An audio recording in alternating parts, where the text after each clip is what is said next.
Is it happening? It is now happening. It is live on YouTube. And I'm just going to do that. And we are Aha. good to go. All Yeah. right. Hello. Welcome, everyone. Welcome to our November book club. Again, with our wonderful author guest, Caroline Steamer. We are discussing Sorcery and Cecilia, or The Enchanted Chocolate Pot, a wonderful, cozy bit of fantasy. Welcome to book club, Caroline. One should be drinking hot chocolate right now, shouldn't one? Indeed, Uh, indeed. Or tea, or uh, whatever warm beverage you uh, have. Water. Absolutely. Or water. That's always advised. Carolyn, welcome to book club. Thank you. Thank you for inviting me. I am here to convey Patricia Reedy's regrets that she cannot join us. She would have loved to, and I will definitely share the link to the YouTube video with her. She's on deadline for the sequel to her latest book, which is a middle grade novel. The middle grade novel that is already out is called The Dark Lord's Daughter, and she's on deadline for the sequel, Dark Lady. Very exciting. Definitely something to put on one's reading list. I love that you are both still writing and bringing out work. It's so often that writers of your caliber who have been producing so much beautiful literature for many years, like, you know, sail off into a library in the distance and then we're all bereft of your future books. So thank you for continuing to produce fantastic work. Well, thank you. It is, Pat is indefatigable and incredibly industrious. I am not. I will get into that if probably. However, there is a thing called the mid-career writer Mm.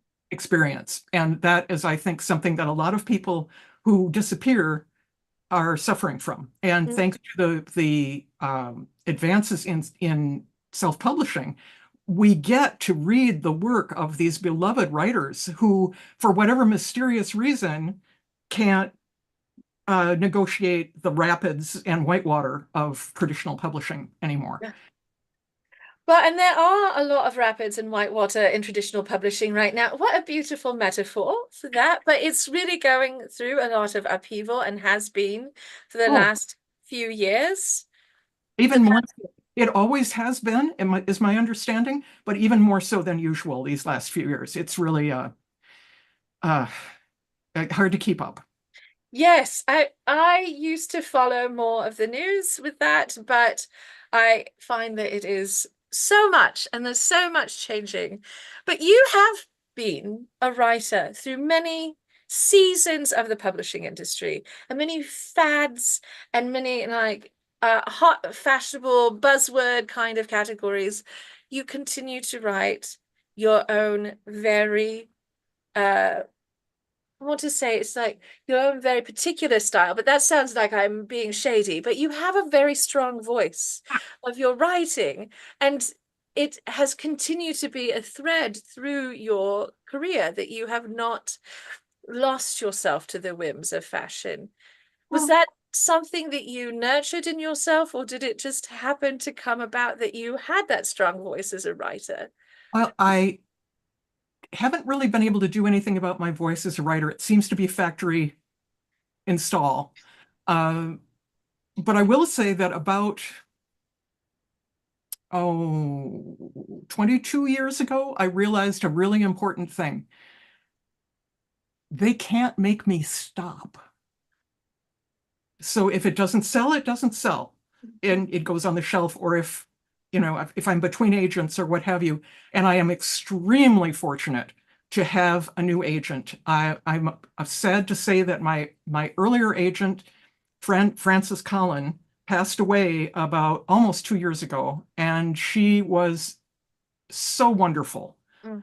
I was very sorry to have to go forth and to lose her, and then to have to go forth and find someone else. But I was so fortunate.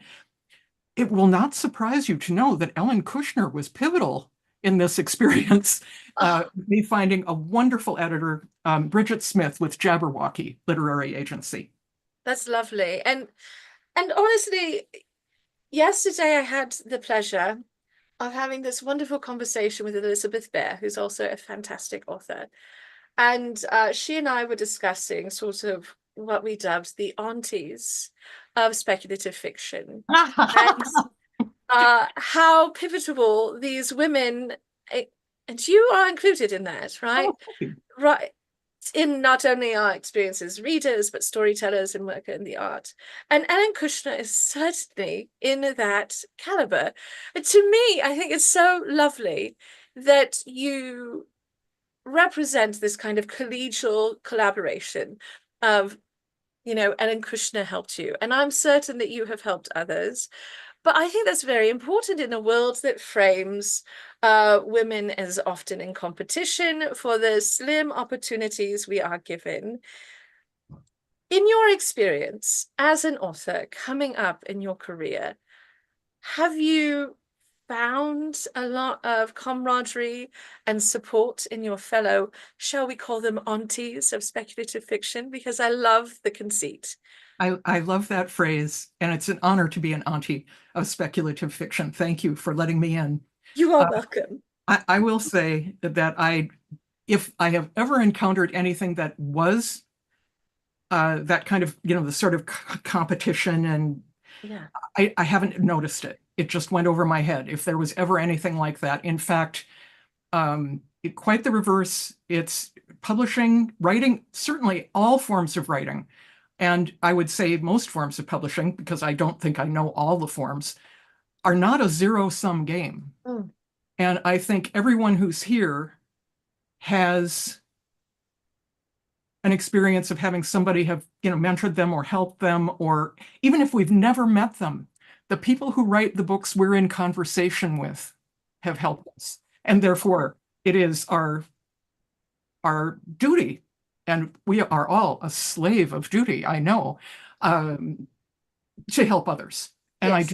I do try very much. I am not, unfortunately, one of the people gifted at reading a manuscript and finding the ways in which it can be the book it really should be, which is something that a fine editor can do, and it's a rare superpower.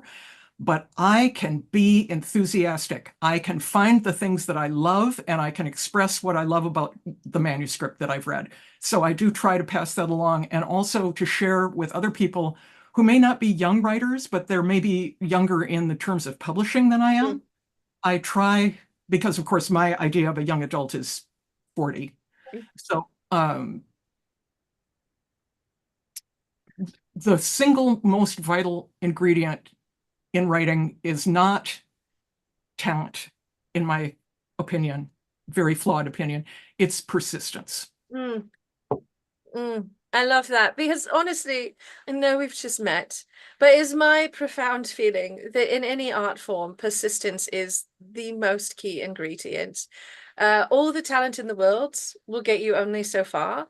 If you're not doing the work, if you're not showing up, if you're not being persistent, you won't be ready for the lucky moment. And the persistence is not romantic. It's not the fun part. It's the hard part, is continuing to show up. So speaking of persistence, what is your sort of writing method? Are you a person who schedules out a time you write every day? Are you a plotter? Do you sort of have to have this time in which you just sort of do other things and let the ideas percolate and then you write as they come to you? How do you set up your persistent art creating schedule? Well, I would never recommend my method to any other living soul. I am a pantser. I try plotting, and well, I try it. And I think my greatest joy in writing is, which is, of course, for me, one of the greatest joys of life, is there are things that will happen in a manuscript that you just know happen, but they may not make any sense. And that effort to discover, as I'm writing the book, to discover what makes that make sense. I will share with you, I'm going to paste into the chat, bear with me, Yes. my websites. And the Caroline Stevermer one is the real, is the official one, but the AG one, the Authors Guild one, is older, and there might be stuff in there that isn't in the new one. And I apologize for how scruffy they are. And let's see here. What I want to include is the links to my books at Tor, because I actually put my point, and I do have one, is that wonderful moment when you realize, no, this isn't a plot hole. The reason this is the way it has to be is because of this thing that just dawned on me.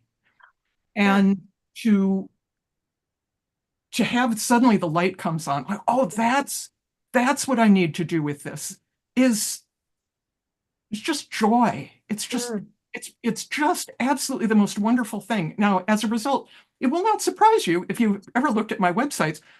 I'm not good at promoting. I'm not in it for promoting. I'm in it for that moment of figuring things out and then doing my best to make them be the way I think they should be. My older brother is a very talented handyman, designer, contractor, and one of the things he likes best to do is to design and build the mobility ramps for people's homes. And I was trying to explain this to him, and he said, oh, that's exactly what I'm doing. I mean, if I've got a site where I have to do something particular because the angle would be too steep for code if I did it the obvious way, to make it work, to make those adjustments, to understand the craft well enough to be able to create something that wasn't there until we got here. And I thought, yeah, that's a much better way to put it. Think of it as a sort of ramp. Oh, I love that. And also, you have produced so many books, so many beloved, lovely, wonderful books in your career, that I think that you have a gift for finding those holes and building something that wasn't there, that really speaks to your readers. And it's so lovely. I think that pantsers sometimes get a bit of a bad reputation, like, oh, we're just out here willy-nilly throwing words at the wall, very unresponsible, very scandalous, very cheeky. But it's still a very beautiful way to approach the art, and sometimes allowing things to kind of flourish and bloom into being is just a gorgeous way for them to come about. Well, so thank you for sharing that insight with us. Thank you. And very characteristically for me, I have forgotten my original point, which was in The Glass Magician, which is from Tor, and it is still available. It is my most recent book. It came out in early 1990, exactly at lockdown. And that is a adult fantasy concerning the adventures of a young woman stage magician in vaudeville in 1905 in New York City, in a world where, yes, there's magic, but it's more like people are magic. And the whole plot, much of the plot, hinged on the fact that her contract with the vaudeville syndicate conflicted with the contract of a more famous magician who had a non-compete clause that no other magician performing on the syndicate could use any trick that he used, which is so, I mean, as I'm writing the book, I'm thinking, oh, that actually makes no sense, because there is no such thing as a non-compete clause for magic, because magicians steal ideas from each other constantly. And they improve on tricks, and it's just part of the whole endeavor. Yes. And as I was finishing the first draft, I got to the end, the penultimate chapter, and figured out, oh, I know why there's a non-compete clause. And that was just like, all the bad times, this doesn't work, all that this is crap, I can't show this to someone, I'll damage their eyesight. All those moments were worth it because of that sudden insight into, oh, that's it. That's the reason. I just didn't know yet what it was. I love that. And honestly, I'm very enthused by this kind of process that you have, where you allow yourself the space to have the epiphany and to have the moment and to go back and like sort things out as you need to. Oh, rewriting is so much better than writing. It's just unbelievably better. And I will say, apropos your question about the daily structure and what it is that I do, I have to say that I am rebuilding it. I do write twice a day. The only thing I can track is the time I spend. I find it very difficult to track words because I do so many drafts and so much rewriting. And I was the caregiver, an adult caregiver for my mother for a while, a long time. And then some other things happened, and it was, I think we've all experienced a lot of, whatever our state of endogenous distress and anxiety, I think we all have a lot of exogenous anxiety. And so I'm working my way back from that. And it's in a very, I'm very lucky that I have access to a therapist, and it's very much like, I won't say it's like training a pet, but it is not unlike training a pet, training myself back into it. So I totally sympathize with anybody out there watching this. Hang in there. Just keep. I think this is where the persistence also comes in a bit, but and more than a bit really, but there's this permission to allow yourself to have the hard times and to get through them, and to not be abusive to yourself whilst it's happening. Can be very hard as an artist. Would you say that to a friend? I have to catch myself a lot. I would never talk to a friend the way I talk to them. Yes, the Grand Arbiter, my wonderful partner in performing, who is not here, has that conversation with me regularly. So hard relate, as the young people say. We are coming up on the time when I realized I could keep you for this full book club and just ask you so many questions, partly because I'm a tremendous fan of your work and I find it so important to my journey as a reader and an understanding of my understanding of storytelling and good books. And I'm like tearing up a little bit because I'm so honored you're here. But it would be unfair to me to monopolize your time, because I know that everyone wants to talk to you about this wonderful book, our wonderful cozy journey with these two wonderful cousins who are delightful chums, wonderful collaborators, and provide excellent community and support for themselves and all of the women around them who are not monstrous. So let's get into our fantastic discussion, everybody. I'm just going to put us back into our normal arrangement, and excellent. All right. Welcome, friends. I hope you have some questions. Yes, there are.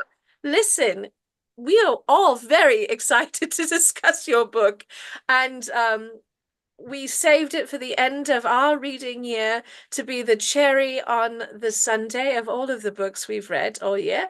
So I'm just going to get us started. Karen, I know I've already asked at least 2 of your questions, so fear not, you're going to get first crack at it.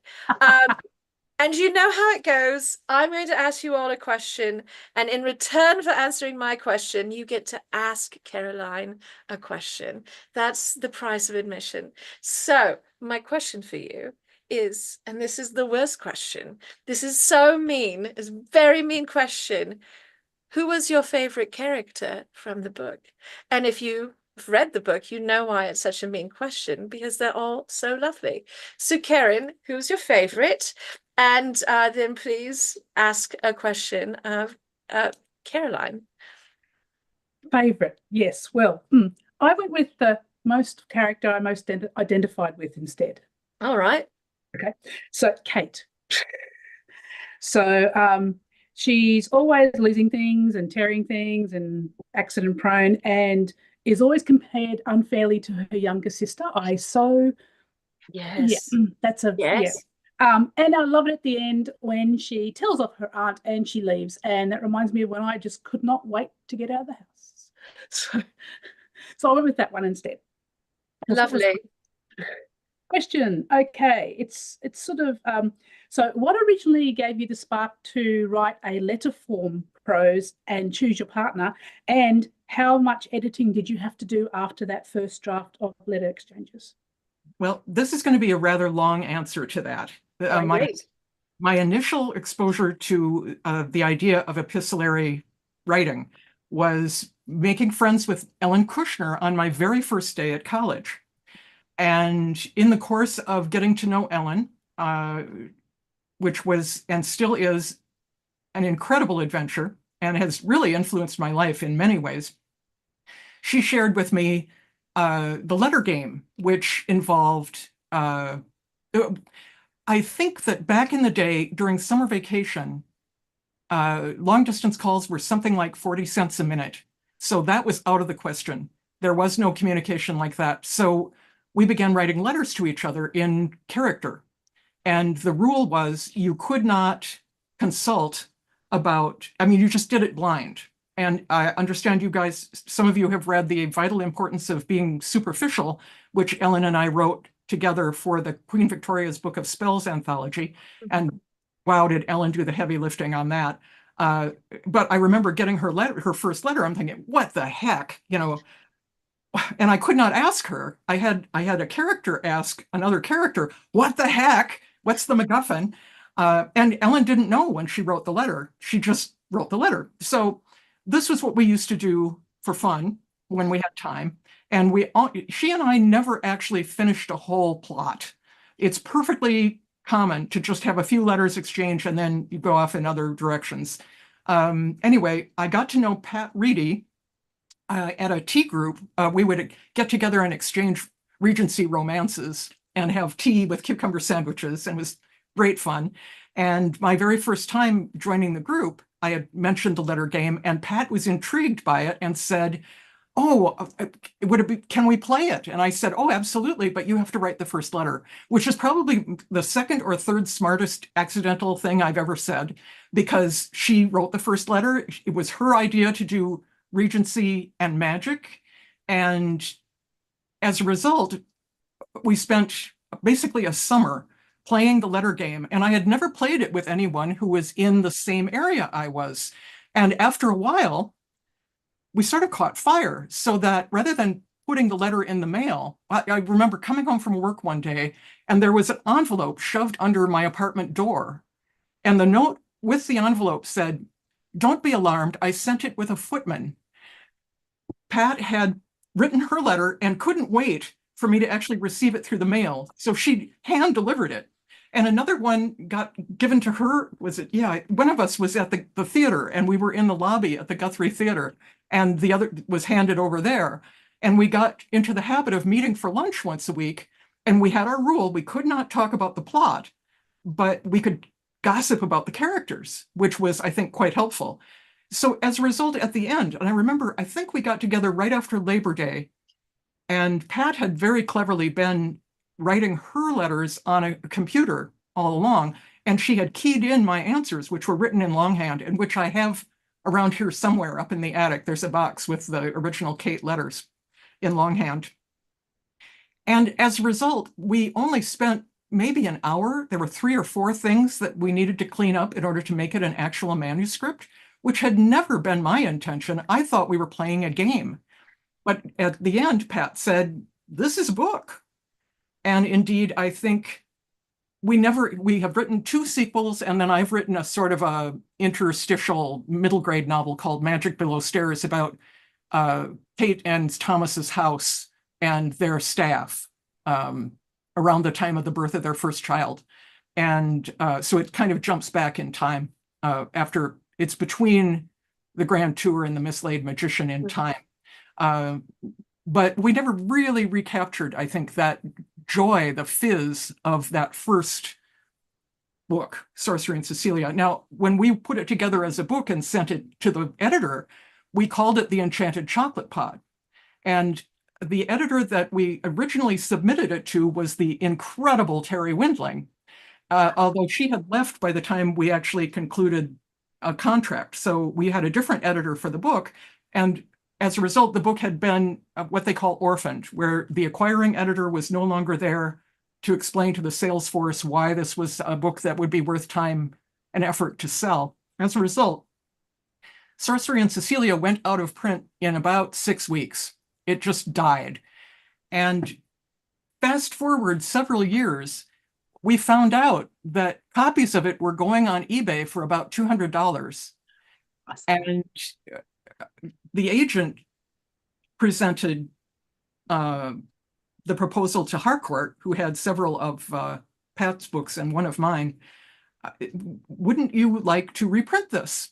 And the editor, the incredible Jane Yolen, said, oh, no, wait. And Jane had moved on by the time we actually got into this. So we had a different editor for that, but it worked wonderfully. If you're willing to write 2 more, yes, we'll write up a contract for 3 books as long as you write 2 sequels. And that is why, I mean, it wasn't like we hadn't started the Grand Tour immediately after finishing the first book, pretty much. But it was a bit abstract because it was very difficult to do a letter game when both characters were in the same physical location. And it took us a while to solve that. So that is an incredibly long-winded answer, but that is how we got started. I have done epistolary fiction with other people. I put a link in here to my ebooks from Open Road Media, and one of those is one of my really early works. It's called The Serpent's Egg, and it is a fantasy novel written in the 3rd person, but it is very much based off a letter game, a complete letter game that I played with Margaret Purdy. And she gave me permission to use the letters and the events and plot and so forth. And that is the result. And so, oh my gosh, people are really enabling me because I'm going on and on. I'm about to launch into another story and I will resist. Well, thank you. Much. Thank you. We love to Thank enable you. you. It's wonderful. And Karen, great starting question. Also, may I say that is one of the best, like, meet cute book story starts I've ever heard. What incredible genesis for that. I love your book even more, knowing all of this background. It's such a charming gem of a book as it is, but that's lovely. Phyllis, would you please let me know who your favorite character is, or with whom you most relate in the book? And then if you have a question for our guest, you may ask it. I think I liked Cersei the best. Just kind of no nonsense, was ready to take care of business. Yeah. And I don't know that I really have a question, but I thoroughly enjoyed it. I went right on and finished book 2, and I'm on to book 3 at the moment. Wonderful. Thank you, Phyllis. And you know what? If a question occurs to you as the conversation goes on, please know you'll have an opportunity to ask. All right. Christina, you are up next, my friend. Hello, looking very piratical. Oh, why, thank you. Just wrapping up the gaming convention here. So I have a few minutes before I have to hit the road. And I had to stop in. So excited to meet the author of Sorcery and Cecilia. And if it's virtually, it's such a wonderful, happy, feel-good book. And like Phyllis, I was listening to it for the second time and had to go finish it way faster than I expected. Had to go on to the second book and finish that already before book club. And I have to say my choice might be a little different. And it came at the end of the first book, and it's Aunt Elizabeth. I loved how she grew in depth, and you went from this, Aunt Elizabeth to, I see you, Aunt Elizabeth. And when you see it from that other perspective, or that deeper than just, the viewpoint of her nieces, yeah, I enjoyed her. Thank you. Thank you, Christina. And did you have a question for our author? No, I don't think so this time. I loved it. Okay, wonderful. Thank you. All right, Laura, you're up next. Okay, so I love both Kate and Cecilia for all of the reasons that have already been stated. I have a younger sister that often overshadowed me in a lot of ways, and I also am kind of clumsy and, you know, drop things and lose things sometimes. And I think, you know, all of us have those moments. But I feel like I can be Cecilia sometimes too, take care of my people and, you know what to do even in difficult situations. So, but my question is, if you were going to imbue an object with magic, what would you choose? What a fantastic question.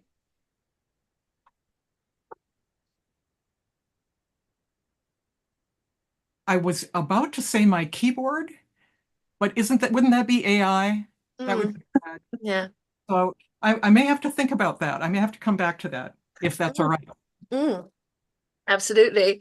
No, the vibe is that you may think about things and bring them back. Same with questions, everyone. Absolutely. Terry, my darling friend, librarian, and all I'm gonna round. fangirl. Yeah, please go I got a for fangirl. I was so excited to read the first book there when it came out. And for my library, because I was the children's YA librarian, we had to have all of them. So Yay! thank you. Thank you very much. Children in Detroit know your books. Wow. Yeah. Thank Yeah. We love them. My favorite character. Can I say the author? Oh man, of course you can. Thank Okay, you. Wow. fangirl all the And, way today. Sorry. and I'm telling Pat because Okay, yeah. 50% Yeah. hers. Yeah. I read her books before and loved every one of them. Started with the Dealing with Dragons, and the two of you in combination just were perfect. The perfect note. So thank you so much. Karen took my first question. That happens often.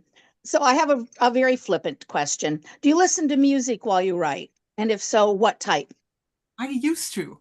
And I would listen to, well, I used to make mixtapes back in the day, but Right. it had to, after a while, it had to be orchestral. It couldn't have lyrics. And I now will put on some kind of ambient sound or even music, you know, the sort of internet things. And if I think of it, but I get so preoccupied with my little starting ceremony, my little ritual, that sometimes I just forget completely. And I should say that when I first started out and was making pretty good headway and being very productive, I've never been as productive as I was when I worked full time. I don't know why that is. When people go part-time and then freelance, it's somehow, I guess you get stuck taking care of all the things that you pushed aside while you're working full time or taking care of your parents or whatever. I would come home from work, and when the pregame show for the baseball game came on the radio, I would put that on, and I had to keep working until the game was over. But that's for the young. I'm too old to endure that now, especially with a West Coast night game. And no extra innings now, huh? Oh, I'm praying for a rainout. Oh, thank you. Thank you, thank you, Terry. That's a great question. All right. Tracy, you are up next, and then Lady June Squill, you'll be after Tracy. Well, I have to say, I did really enjoy this book when it first came out. I know that I read the sequels, but it's been a while now. I'll have to revisit them. But my favorite character above all others is Lady Sylvia, the Marquis's mother, because anyone who can say your hair will stay up all night, it will stay up all night. The hair obeys. This is a woman to be reckoned with. And if there's anything I like, it's to be a woman to be reckoned with. So I have a great admiration for her. And I have to say, when I read that line again, it did make me think of College of Magics, or perhaps it was the sequel, when the main character's friend says, "It's a hat if I say it's a hat." And it did stay a hat a very long time. So she was very good at that too. I'm sorry, I'm trying to fend off a cat. A cat is Never. making his way up. Okay, yes. Oh, yay. Thank you. Never fend off a Oh my. cat. Oh. Monty. So my Hello, question, Monty. if I can say it over a cat's butt, oh my God, is the following. I thought it was very curious that you happened to pick a chocolate pot. to be the focal thing that someone would choose to put their magic in. And was that like sheer whim on the part of one of you to say, "Oh, I just want it to be a chocolate pot, it's a chocolate pot," because it is a little bit less usual object than you would see in, say, a Regency novel, really. It was a complete whim because at So that I was just curious to know why a chocolate pot was chosen. well, I chose it at random, and because it was something that was, I thought, when we were playing a game, I had no idea I was going to be, explaining. It was something that I liked the look of, that looked different, and it seemed to be of the period. And later on, we had to provide visual images of a chocolate pot, so the cover would have something resembling a chocolate pot on it. But then the same thing happened with the inkwell in The Mislaid Magician. The artist had never heard of an inkwell, so I had to find a good image. Yeah, I know, right? Ew. So, thank you. Really good question. And I had never noticed that about the hat. But you're absolutely right. It's definitely that's right out of the same brain cell, accidentally. So, I true. love that. Also, a chocolate pot feels very whimsical, and I love the sort of energy it brought to the story. It felt just exactly right. Lady June Squirrel, my darling. Well, first of all, I obviously like Kate because today is my daughter Kate's birthday. Happy Happy birthday, birthday, Kate. Kate. Yes, she's out in California doing jewelry or something like that. But anyway, that when I read the book, I read the book quite a while ago, and then I reread it, and then I had to reread it again because it's quite complicated. Who's doing magic to whom, and I really like that. In fact, I read a lot of books that have magic in them. And in fact, I'm reading one of my favorite series of books has a lady Sylvia, but she's a ghost who is very imperious. So I'm not sure I have a question other than the fact that it it it's really well done and fun, and um everybody gets a happy ending. That's the best part. Well, I will pass that on to Pat because I feel that is 90% hers. She is so good at world building. And so good at, even though we were playing a game, she had rationalized things like, why does the magic have to be in a foreign language when you issue the spell? And she could tell you why.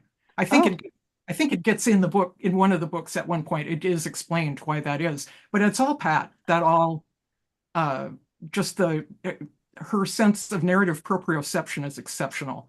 So wow. Great. Thank you. Thank you, Lady June Squirrel. Thank you. And you look so cozy. I hope you're having some hot cocoa. So Kelsey, you are up next, my friend. Hello. Hello. Okay, I apologize if I get the name wrong for the favorite main character. I'm still a bit lagged from TeslaCon. I definitely overcommitted this month, but that's okay. But my favorite character, think Cecilia, the one that made the charm bags, because I love the audacity of thinking, oh yeah, I can totally put this together. I haven't studied magic before, but I'm going to try and do everything I can to protect my people. And I love that kind of spunk. That's like that kind of character really speaks to me. And let's see, a question. I really love what you said earlier about people being magic, and I was just wondering if that influenced your world building in this one as well with like the magic system. I thought that was an interesting take, and I don't know, I think that it's just kind of more of a heartfelt sort of magic sort of system whenever you're talking about was it the College of Magics? But I thought that was a cool idea. Thank you. Well, the Glass Magician, the vaudeville one, I had never done that before, having people actually be magic. And it's a real challenge for me. It's not what comes naturally, but it's more interesting to explore, I think, than some of the different ways. I think we all read a lot of fantasy, and it's addressed in various different ways. And having it be something that's learned out of like a cookbook, I feel like that's territory that's been covered. I love the Rivers of London books, and one of the things I love best about them is that anyone can learn magic. It's not something that's a birthright or a special, genetic connection. It's like electric guitar, I think is the analogy he uses. I love that. Kelsey, great question. Also, it's so lovely to see you. Welcome back. Eric, my friend, what a joy to see you here today. Thank you. Thank you so much. I just started the book like an hour ago, but it was such a strong start that I had to come by the book club, even though I'm only 2 letters in. And I do have just a quick little anecdote, even that quickly. I have a friend group. We have a group chat where we send each other goat-related things through the chat. And on the very first page, Aunt Elizabeth is still upset, annoyed over the incident with the goat. And I had to screenshot it and send it out. I'm assuming we never hear what the incident with the goat is. And I'm kind of hoping we don't, because right now the goat is my favorite character. Well, I will say, I think at some point it does get alluded to, but I was never very happy with the explanation. But it did seem inelegant to let it hang forever and never explain it. But now that I know goats a little bit better, I mean, God knows what happened, really. Maybe this, who knows? You never know with goats. You never know. And I love that about goats. I'm also personally obsessed with goats, but they tend to bite me. I mean, playfully, but still. Anyway, pardon me. I'm like so distracted by the goats that I stopped doing my job. So, yes, goats. I love goats. Mary, if you would, please. You are up next, my friend. Hello, Mary. Hello. It's my first time in the book club. Yes, welcome. It's so wonderful to have you here with us. Mostly because you actually had a book that I'd already read, so the work was already done. I suppose my favorite is Cecilia, and I don't really have a question right now. Well, Mary, it's so wonderful to have you here. I know you, like Kelsey, are recovering from Testacon, so welcome, friends. Yeah, excellent. Do you have a comment or compliment to pass on? I haven't had enough sleep, so That's very fair. I haven't processed a comment. All right, well, just vibe out and have a lovely time. It's wonderful to have you here. Chuck, you are next, my friend. How lovely to see you. Indeed, indeed. And thank you for organizing as always. I appreciate that. And thank you for Caroline for joining us. So it's a treat to be able to actually talk to an author of a book I've read. But my favorite character is the mysterious Marquis. It's just fascinating to see how he goes through and he's like the take charge kind of guy. He walks up, he makes things happen, and then later on he's affected by a spell, so he's getting weaker and weaker and weaker. And it's like, all right, what's going to happen to him, and what's going to happen to everything because he's like so key into making everything happen. So I was enthralled with that character development there and all what was going on with him. And my question is, so I've never read a book like this before where it was responses back and forth, which was fascinating. So I'm curious as to who was who. Who was Kate and who was Cecilia for the authors? Pat was Cecilia and I was Kate. And therefore, Thomas was mainly my character and James was mainly Pat's character. But later on in the grand tour, I think it is, there's a scene where Pat got to write Thomas. And one of the things about collaborating on a book is you have to really trust the other writer. And I would not trust just anyone to write lines for a character of mine. Most days I can't do it either. So she did a great job. She stepped up, but she kind of wanted to, she was very interested in Thomas. And she did a great job,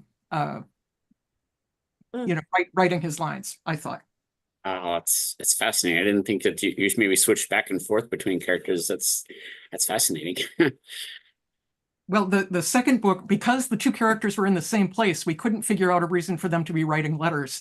So Kate kept a journal, and we're reading Kate's diary, and Cecilia is delivering a deposition, a legal deposition as part of her court testimony. So as a result, there were situations where they were all in the same place, and it could be told from whichever point of view. But thank you for the compliment for Thomas, because he was great fun to write. Oh yeah, very interesting. Yes. And thank you, Chuck. It's so good to have you here, and welcome back. Yeah. All right, Cindy Joy, you're up next, my friend. Hi. So I really enjoyed this book a lot. And it's one of the very few epistolary books that I've read. And the play back and forth was fantastic. My favorite character, yeah, not Sir Hilary. Let's see.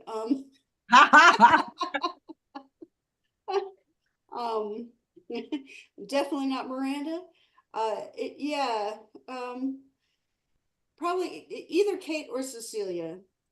And I have two older sisters that really just, every time I walked into a class at the beginning of the school year, they were like, "Oh, you're Mary and Kathy's younger sister. You're going to be our best student." And I was like, "Oh, I guess I'm going to have to prove you wrong." It turned me into an underachiever in school. It was like, I can't even live up to this. So, yeah. I have to admit, I'm glad nobody so far has said Georgie. Thank you. Oh my goodness, no. The older sister that gets all the attention. I'm so over that. It's, yeah. I have two of those. So, yeah. But I really enjoyed the book, and it was very uplifting. And now I'm reading the book for the book club that I'm going to on Thursday, and it is the most depressing thing. I'm like, I want to strangle the person that picked it for the book club, but I recommend just continuing this series instead, Cindy.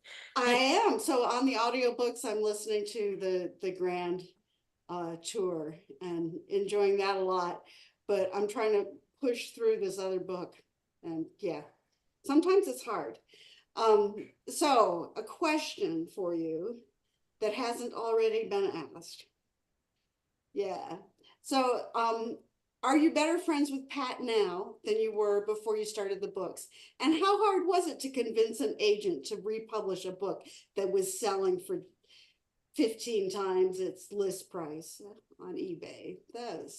Those are excellent questions. I'm happy to say that I know Pat. I've had the privilege of being Pat's friend for well over 30 years now, because Sorcery and Cecilia came out originally in 1988, which is 35 years ago, something like that.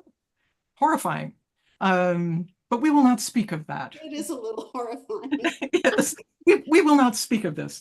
The agent was not hard to persuade.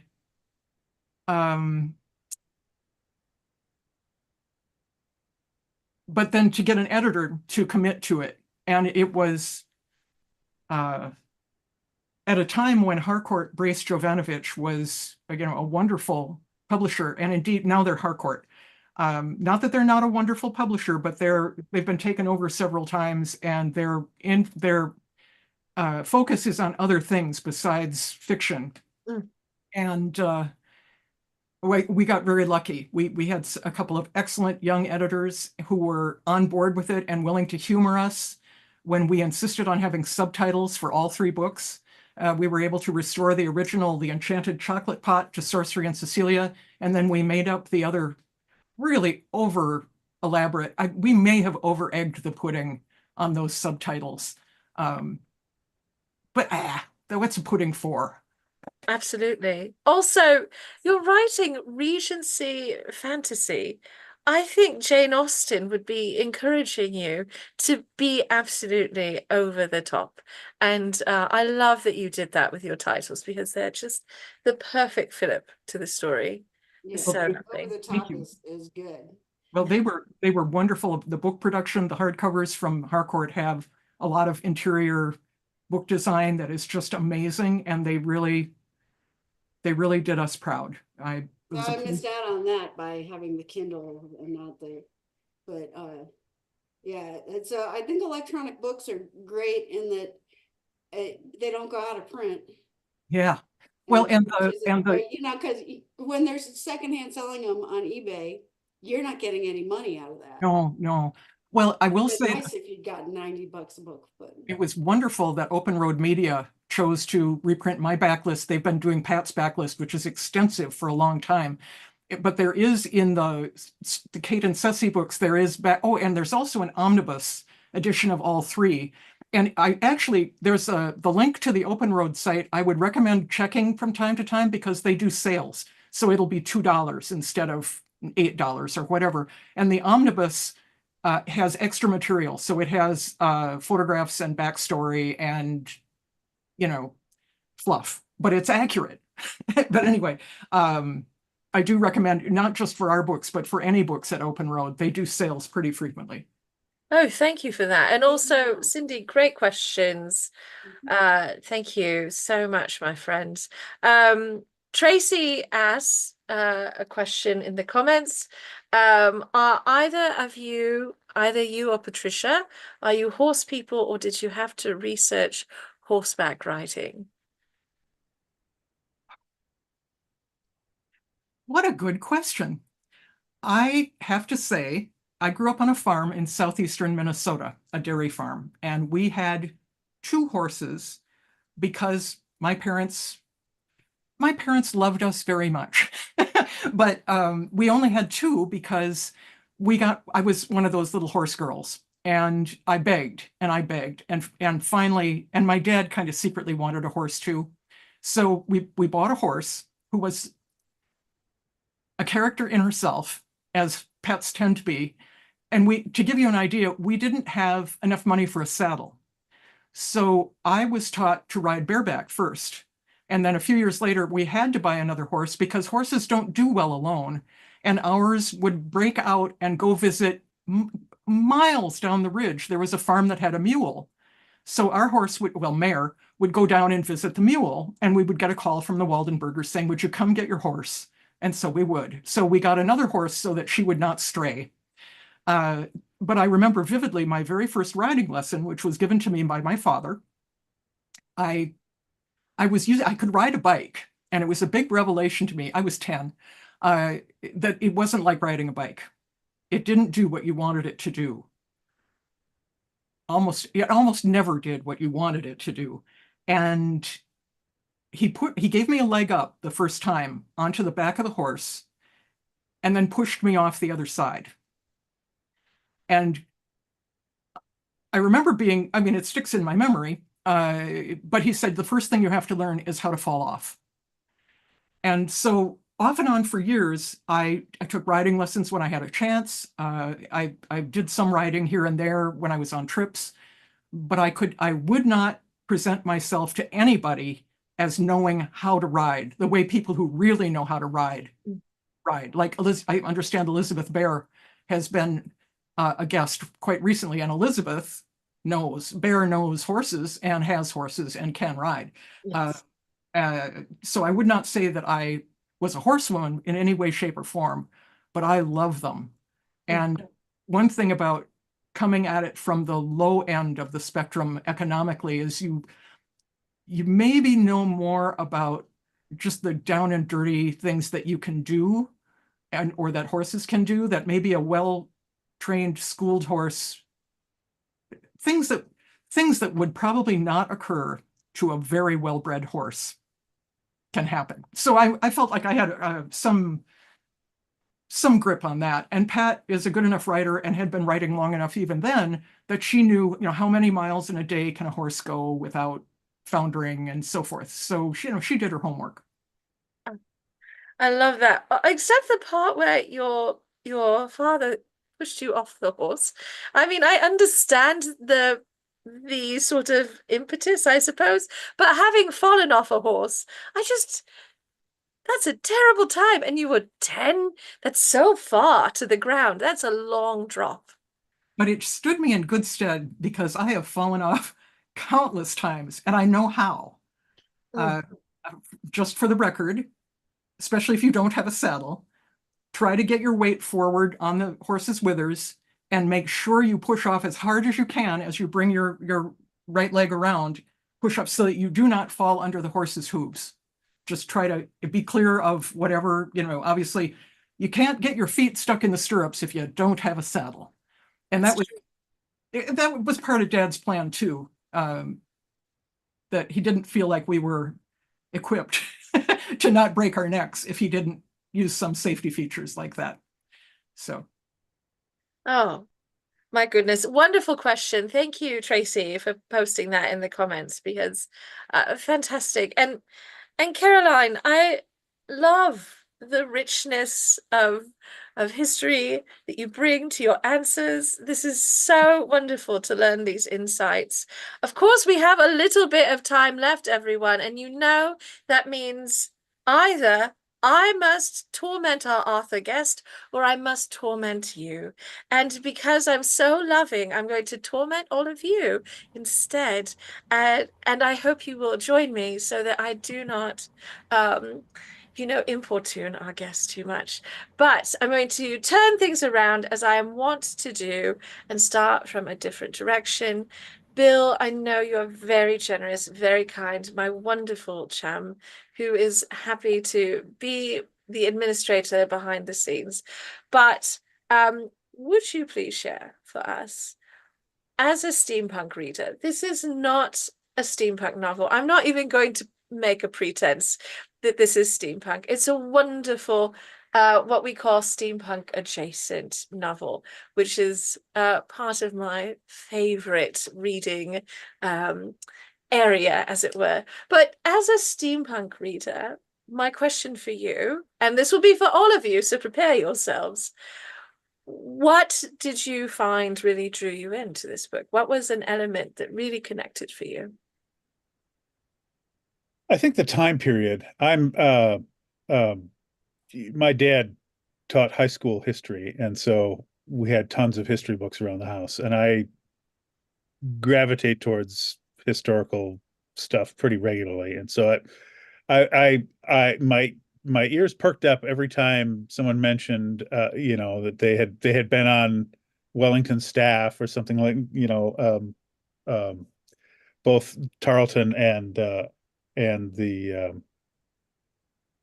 Thomas mentioned that from time to time, but overall, I like more than just steampunk. So it took me a couple of letters to really get into it, but things started rolling along pretty well, and as I went on, I found I was staying up later and later to keep reading. So I enjoyed this book quite a bit. Thank you, Bill. Do you have a question for our author guest? I do not. Thank you. And Lisa, my profound apologies. I apologize for skipping over you. Would you please answer either of our questions or both, and then feel free to ask Caroline any questions that you may have.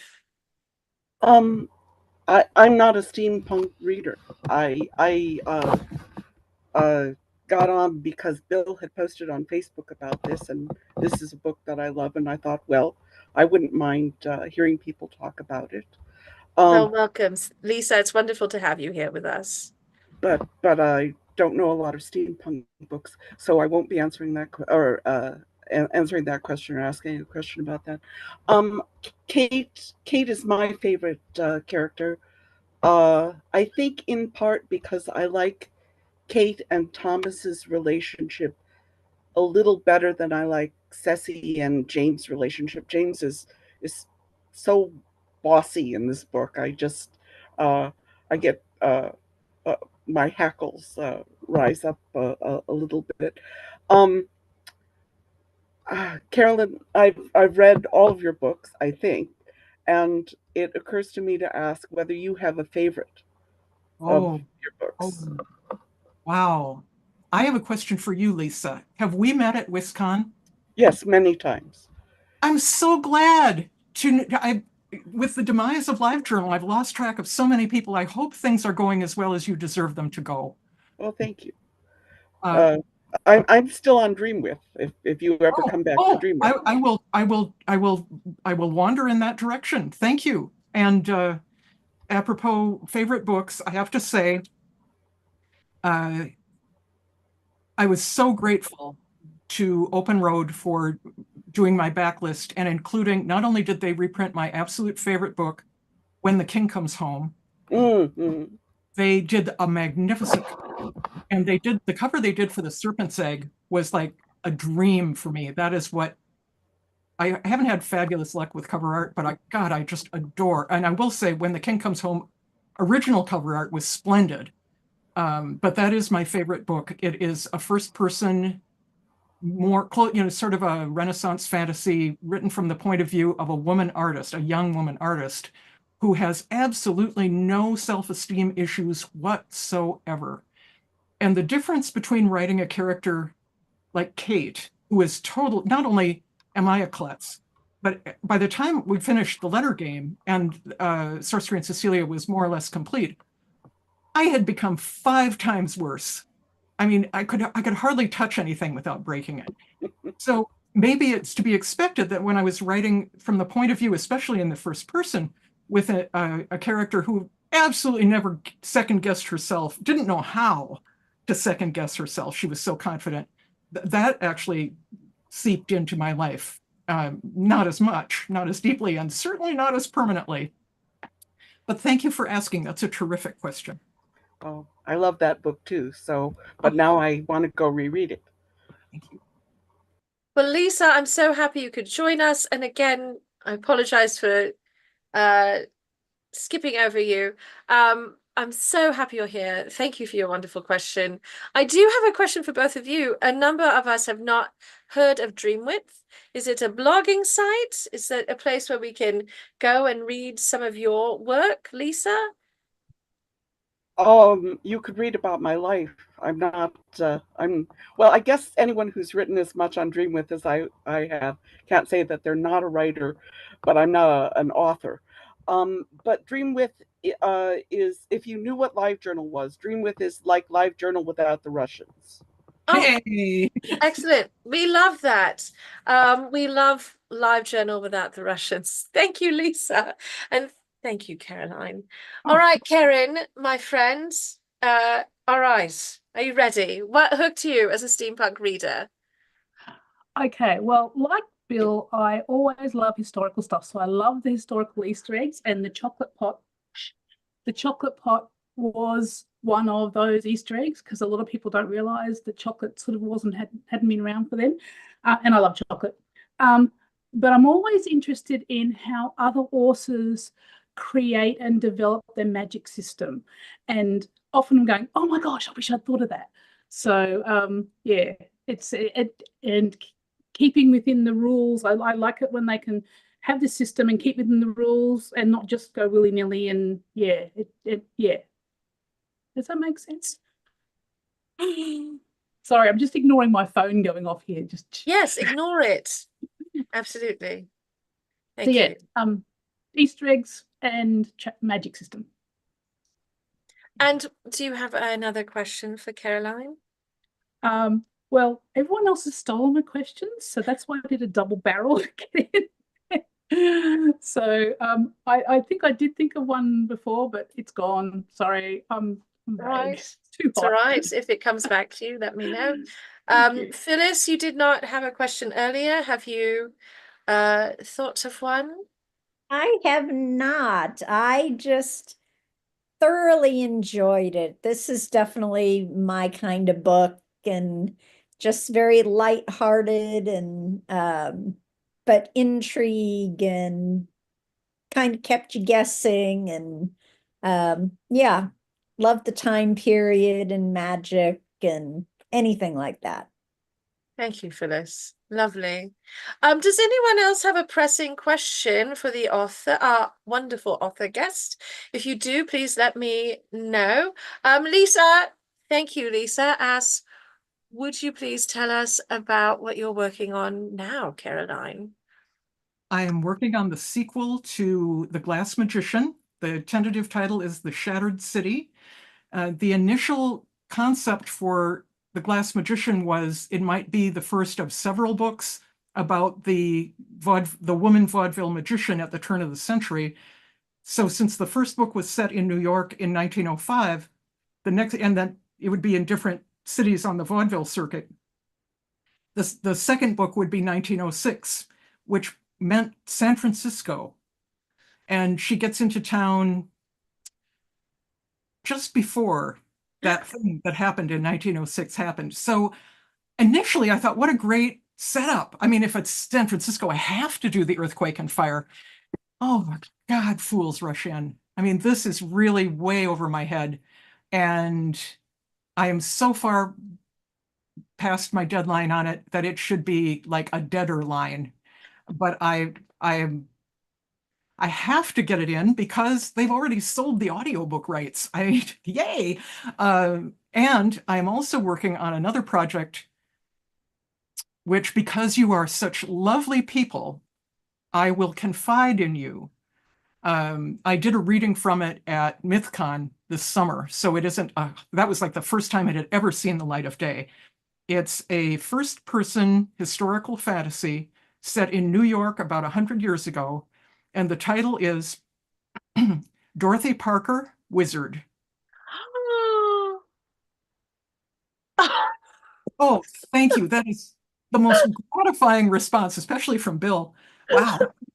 So thank you. So that is what I'm working on. Oh no, that sounds amazing. What a fantastic premise for a book. I love Dorothy Parker. Oh, it's the best. She is the best. Yeah. She's the best. And the Algonquin Round Table is something I've been obsessed with since I was very young. So yeah, I'm very excited. I cannot wait to read this book, but also good luck on your deadline. That sounds very intense, but also worthwhile for the story. It sounds like an incredible setting. I love San Francisco. So I'll keep my fingers crossed for you. Yeah, no, I'm totally derailed by Dorothy Parker, though, I must admit. I have a terrible, terrible crush on her and would have done terrible things if I'd ever met her. At her behest, happily. So Bill would like to know if you have ever seen the semi-biographical film about Dorothy Parker. I have not seen that yet, but I have been doing my due diligence and my research. And I will say that in Wisconsin, there's a website that has a very tenuous connection to her.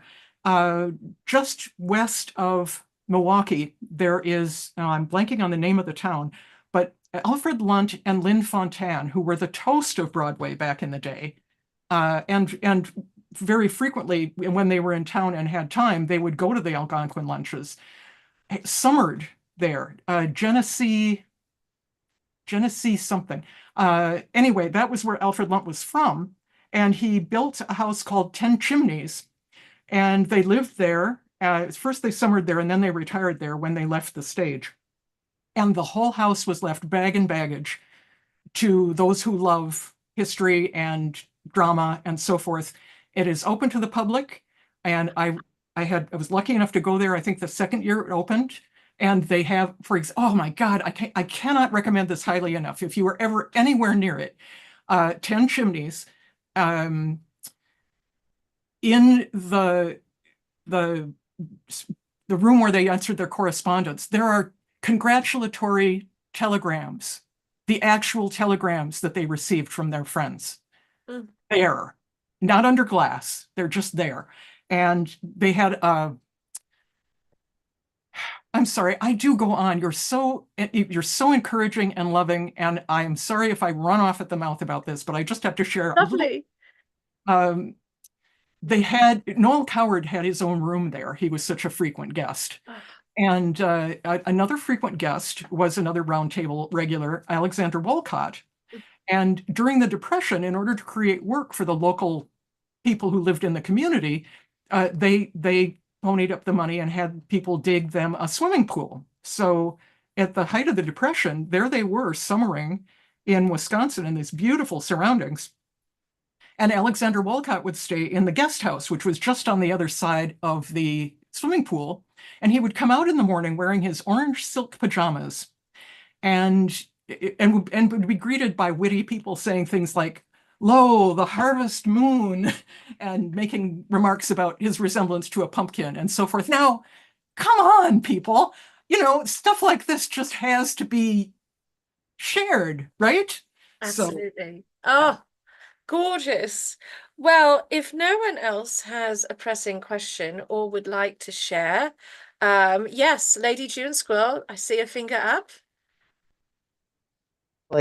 And has absolutely nothing to do except that today or yesterday, I got a whole bunch of stuffed animals from C is for Cthulhu. And this is the black goat of the woods. Excellent. Excellent. So perfect. We love a goat. Yes. You can come over and see my goat, lady. I will come over and see your goat, and we shall have tea, and I'll bring stroopwafel. Yes. Oh, yes, and I'm going to drink it from my new villainous teacup because I've sort of liked Miranda. Yes, our villains are so fun, though. Yes. Anyway, thank you very much. Thank you, my darling. Yes, Tracy. If I were not already absolutely enchanted by many other things in this book, I might have come to this book just for the clothes, because the discussions of color and what suits you and, how you should have something made up and, how one would go to the modiste and have something made up and can you get it in time? All that stuff was just so spot on. Because when I read Regency, I want to hear all about the clothes. And so what I want to know is, between the two of you, were you suitably clothes mad in order to write this? Or did you have to go back through and kind of, oh, we need to adjust this just a little bit? Did you have to tweak it at all? Or were you already thinking, well, this is the color that Kate should be wearing?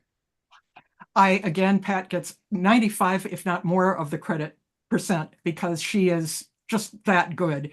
Anything that I contributed, I'm a very visual person, and I majored in history of art, so I do have I've kept up a lot of source books of paintings of domestic interiors at the right period, what people were actually wearing, but I would come at it totally from how it looked and not from how it was constructed.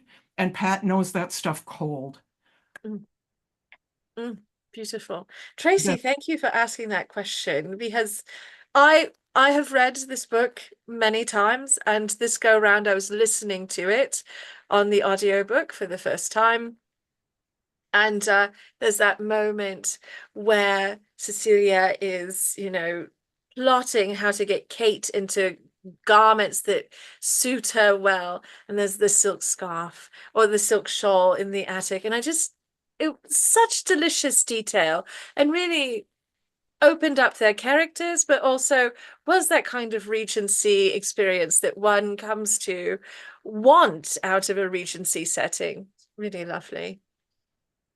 Oh my goodness. And I will go on at great length as well. So please never, ever apologize. As Cindy Joy said, we are all leaning forward towards the computer screen to hear you better because we are so enchanted by your answers. Thank you so much. Right. So, but it is not about me, my darlings. It is about all of you. And so if you have another pressing question, please raise your hand or post in the comments and I shall call on you. Because otherwise I will definitely ask Caroline more questions. I always have more. I do not ever run out of questions, as it turns out. So, but I'm going to keep an eye, see if anyone has a pressing question. So, Caroline, I you are clearly on social media. You've been on LiveJournal. You have a website. You are a woman of perspicacity and experience. You understand the landscape out there. But in recent time, in the wonderful world of TikTok and video and the younger people, there's this movement, this buzzword that's come into use, romantasy. And I love it. It's a wonderful portmanteau. And I love a good portmanteau so much. And it does not bother me at all when new buzzwords come into the parlance.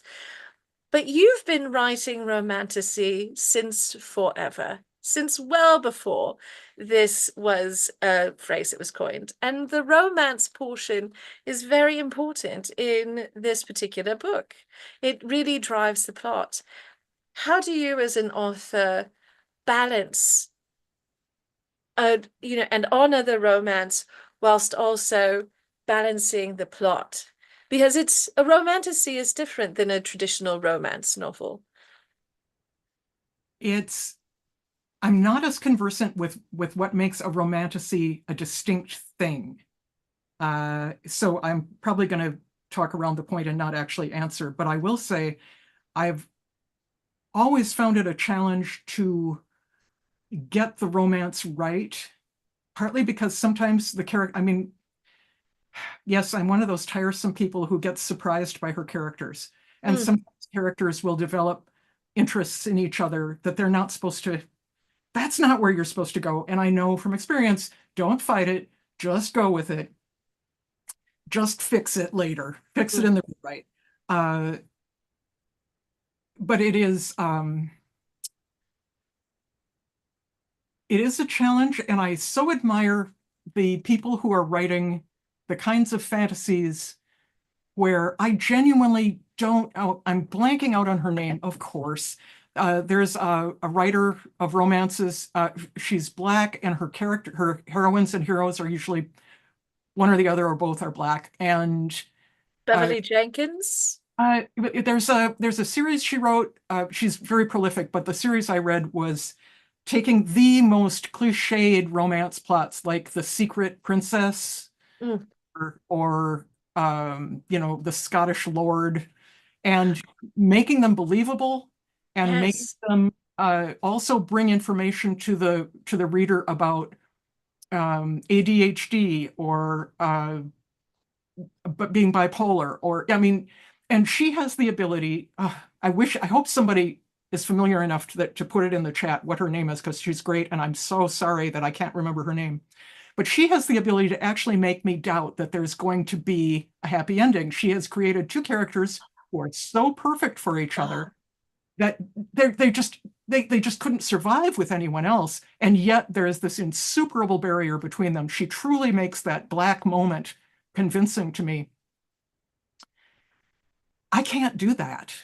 And I wish I could. That what possibly is going to stop these two people from being together. And in The Serpent's Egg, the early letter game adaptation, that was no problem because the characters didn't meet until the final scene in the book. They'd been writing letters industriously for a long time and handling court intrigue and assassinations and so forth.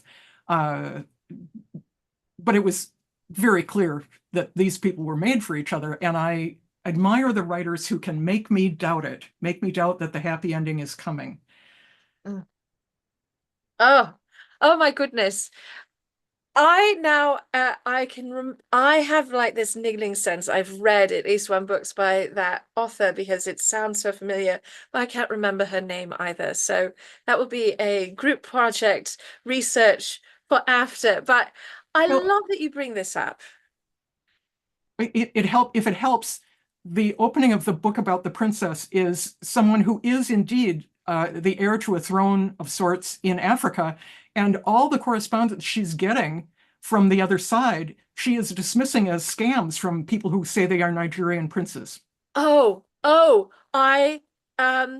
Yes. Is it Alyssa Cole? Yes. Thank you. I'm like, now you've given me enough to remember. So Alyssa Cole, I have to second, third, fourth your comments. An incredible romance author, wonderful writer. If you enjoy romance, if you like a little bit of contemporary or historical, she is just an absolute delight. And her book set with the Scottish Highland Lord is absolutely a treat. It's both comic and wonderful. She's really a fantastic writer. But I don't want to take us too far because it's, I don't want to go off the rails too much. But for me, at least, when it comes to romantasy, as a reader and a sort of a follower of what's going on with things, I always think of it as the romance is not the main focal point of the book. It's a very critical portion of the story, but it's not going to lean into all of the romance genre tropes in the same way. It's going to also be balancing those out with a lot of the fantasy genre conventions. And it may extend past a single novel, so you may not get your happy ending or your happily for now at the end of that first novel as you would with a romance. You can sort of extend things into a trilogy or a quartet or a series of 41 books if you're telling it.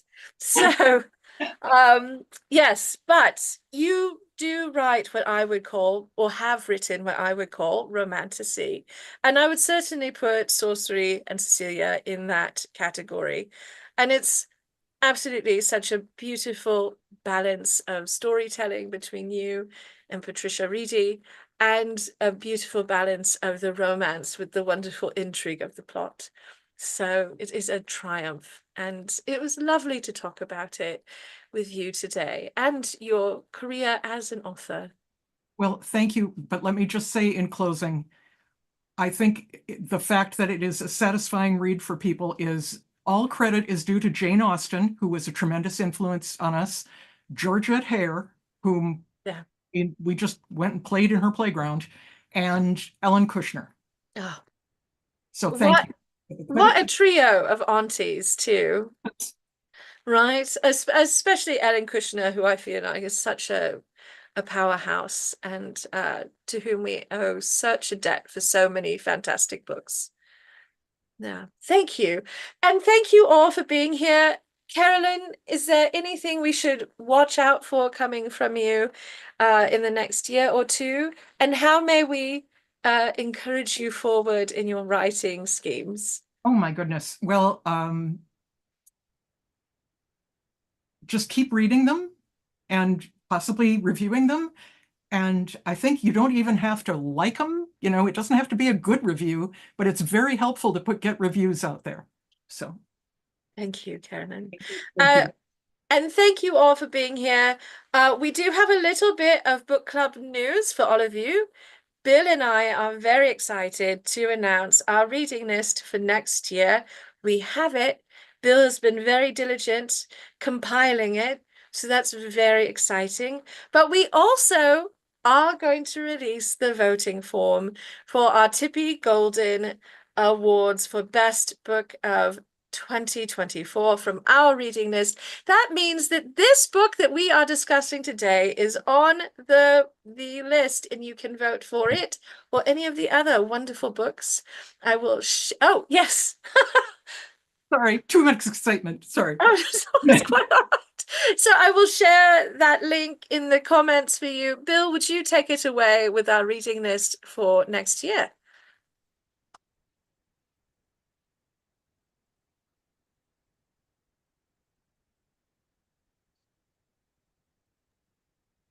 Sorry, I was on a different page and I was muted.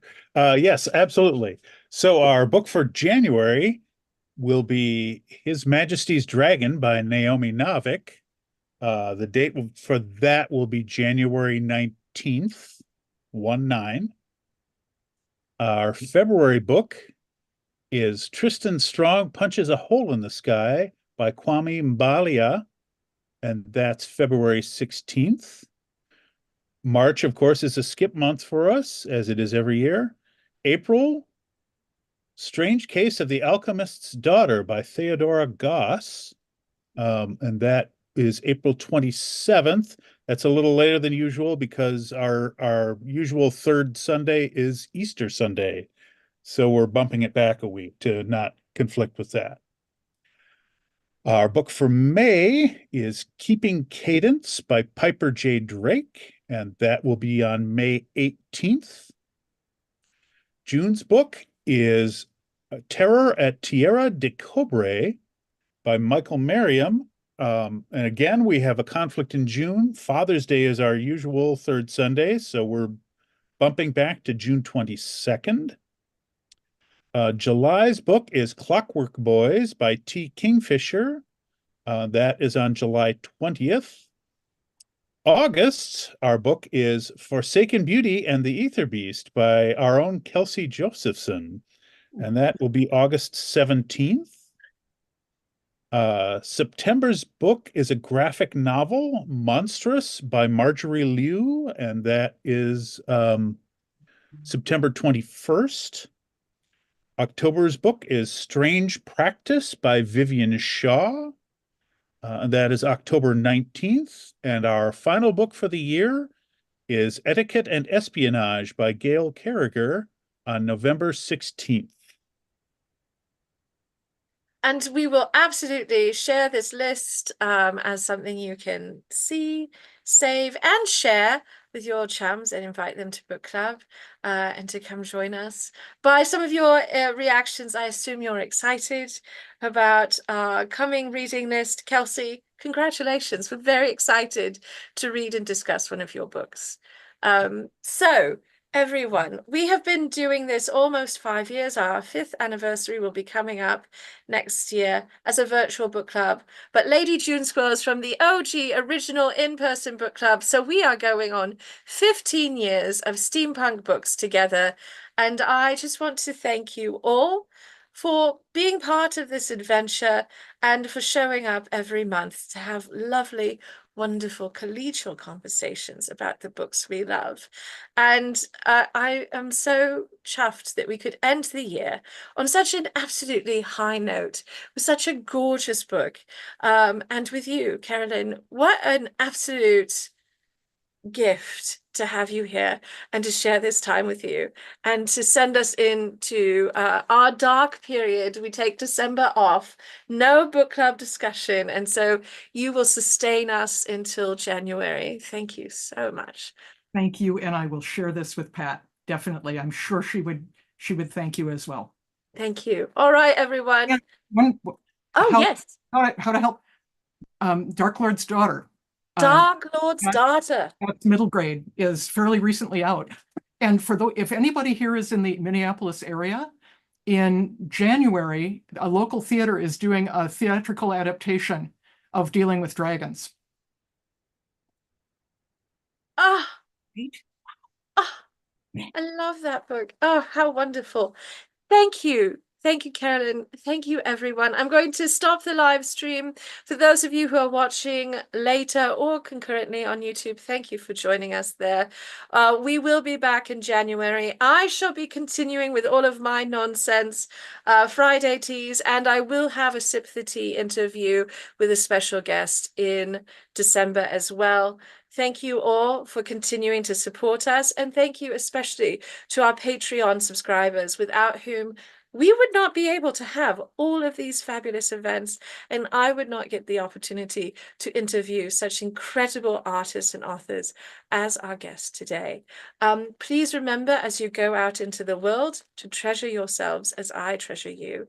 And that means that you need to get those boosters and those vaccines, wash your hands, eat your vitamins and minerals, drink a good glass of water, and enjoy the good tea, because you must take very good care of yourselves so we may continue to read books and to chat about them together.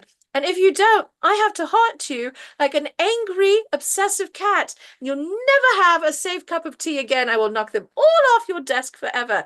So, my darlings, I will see you online and I will see you in the future. Take very good care.